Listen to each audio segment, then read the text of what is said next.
मेरे परमपिता परमात्मा ने इस आत्मा के लिए, जीवात्मा के लिए इस मृत्यु लोक में एक एक चीज जीवात्मा के अच्छे के लिए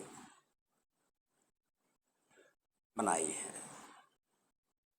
अब देखिए, बच्चे की परवरिश के लिए माँ और बाप को जो हर पग पर इस बच्चे का ध्यान रखते हैं, ये समझो परमात्मा ने अपना स्वरूप, परमात्मा ने आत्मा के लिए माँ बाप का स्वरूप बन करके इस जमीन पर माँ बाप के रूप में स्वयं परमात्मा उस बच्चे के लिए आए। अब आप देखें कि कौन सी ऐसी वस्तु नहीं है जो व्यक्ति के अच्छे के लिए ना हो। चारों तरफ आनंद ही आनंद है। जैसे हमारी इस भारत भूमि में आयुर्वेदिक औषधि हर पौधे के अंदर है। हर पौधा अपने आप में एक औषधि का रूप है। इसी तरह से परमात्मा ने हर वस्तु के अंदर जितनी भी वस्तु बनाई है, ये हमारे सुख साधन की चीज़ें हैं, हमारे अच्छे के लिए बनाई है।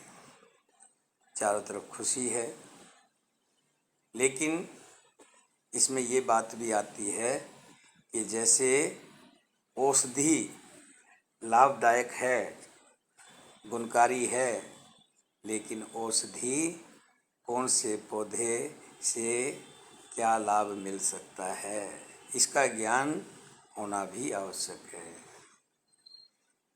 इसी तरह से जो हमारे अंदर सुख, खुशी हमारे चारों तरफ बिखरी हुई है, उसका आनंद भी प्राप्त करने के लिए हमें ज्ञान का अभ्यास होना चाहिए।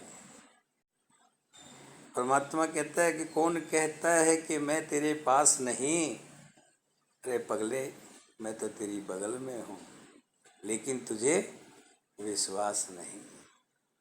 विश्वास के साथ, आस्था के साथ उस परमात्मा के साथ जुड़ जाइए, उस परमात्मा में खो जाइए, रम जाइए। आनंद ही आनंद, आनंद के सिवा कुछ है ही नहीं। परमात्मा का नाम ही आनंदमय है। जब उसका नाम ही आनंदमय है तो उसके साथ जुड़ने के बाद आनंद नहीं तो फिर कहीं भी नहीं।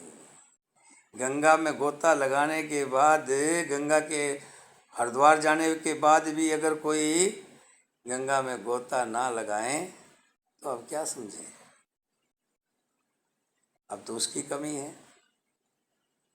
भाई गंगा में हरिद्वार गए और गंगा में गोता नहीं लगाया। जीवन मिला मनुष्य का और परोपकार, उपकार। परमात्मा का नाम क्या है? परमात्मा कहाँ है?